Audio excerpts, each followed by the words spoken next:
This is KUGAN CASSIUS for Rifle TV in association with Macklin's Gym Marbella. We're at the press conference for the April 2nd show at the Echo Arena in Liverpool. With me, I have got Callum Smith. How are you? Good, very good. How are you? Yeah? Yeah. Good Christmas, good New Year? Yeah, good, enjoyed it. I took a little rest after my last fight. And yeah, because you went all them rounds. Yeah, it's a long camp though, to be fair.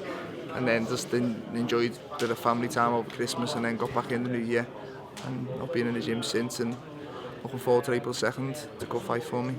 You couldn't have had better news.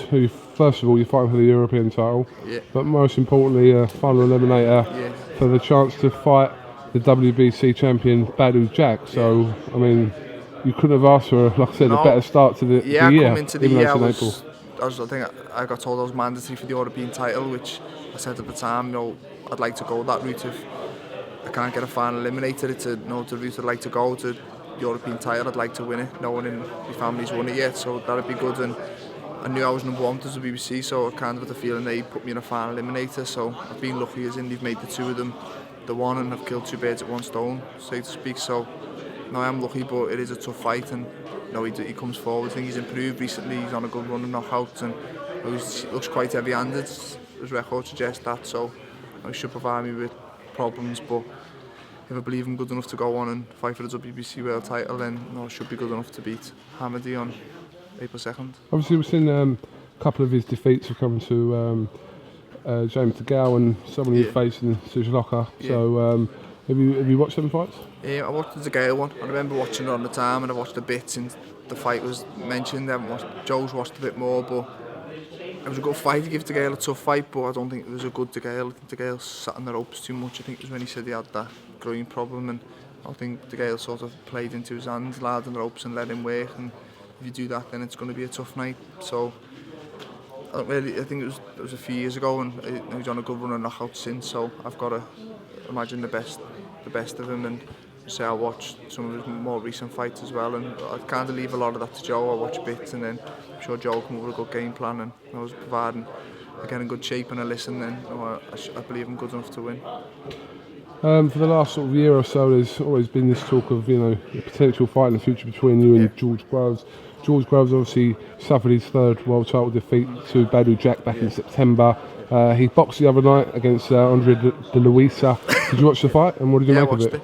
I think to be fair, De Luisa was poor, but on the other hand, Groves didn't do anything wrong. I thought his jab was good, and he looked good, and he got a knockout, but I thought the opponent was poor, and it's just more the case if he believes that should earn him another world title shot coming back from a loss to beat him, and then he believes he should be next in line for the world title, which I think is wrong. I think he thinks just because he's George Groves he should earn it, but no, he is a good fighter, and it's not a fight that I turn down. I've said for a while now I do believe it's a good fight, and we're both British, and we're both on the way up and getting the world team, so I do believe it is a fight for the future, but at the minute I've got a final eliminated and then hopefully a world title fight, so I don't think it's going to happen in the near future, but it's not a fight that I'd rule out. I do believe it will happen, providing we both keep winning. I mean, talking to George Groves obviously over the last sort of week or so, he's not ruling out any sort of fight. Obviously he wants to win a world title, wants to have another shot at the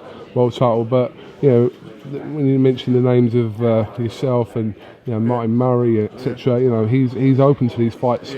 So George says. So you're going your route. You've got a direct route now. You know what you have to do: beat Mohoumadi, and you've got your shot there. Exactly. So it's not that I don't want to fight George Groves. I'd love to fight George Groves, but I've been given a final eliminator, so win this, and then I should fight for the world title.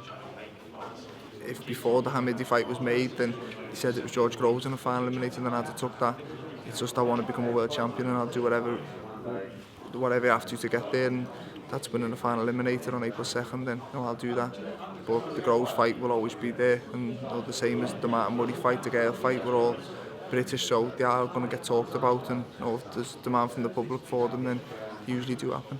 We're blessed in this country with, we've got some of the best super middleweights there are around, and like I said, amongst each other, if there's a unification fight, there are possibilities by you claiming the WBC, James DeGale, IBF. There's so many fights that could be made. Yeah, it's a good division, and especially in Britain. So my main goal is just to win a world title, and once I get that, then the big fights are there for me. So providing no slip-ups, April 2nd, I should fight for the world title, and then fingers crossed I can win that. Then, you know, De Gale, Martin, Murray, Groves, they're all fights that should happen, and you know, if I can be involved in some of them. We've seen with Frost Groves, Quig Frampton, you know, Britain does love a domestic fight, so if I can be involved in some of them, which I should be, the division I'm in, then you know, it can only be good for myself and for boxing. What did you make of Rocky's fight against Rabras? It's a good fight to be honest with you, and credit to Rocky for, as Eddie said, he could have come back and had a knockover job against some Latvian or something, and no one would have probably moaned, but he's jumping into a fight with Rabras, and you know, Rabras is a tough night for anyone really. He works hard, keeps coming, he's fit, he cuts the ring off well, and you know, he is a good fighter, so you know, I'm looking forward to it. I think it's a good fight and it'll be a good one to watch. Do you expect him to beat Rabras? Yeah, I do, to be honest. Yeah, he should do, but as I say, after a few rounds, you know, Rabras will keep coming, so you know, he's hard to keep off. I think Fielding will look good early. It's whether he can keep it up for the 12.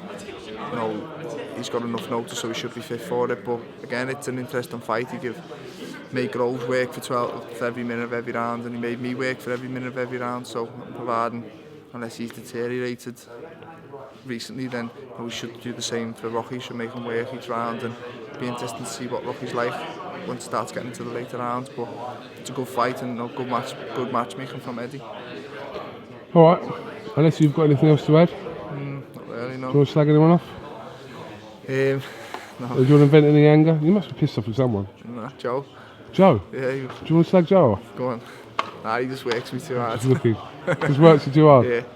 Alright, Callum, listen, thanks for talking to IFL TV, and I'm sure we'll catch up with you ahead of April the 2nd. Pleasure. Best of luck. Nice one. Cheers, Thanks, mate. KUGAN.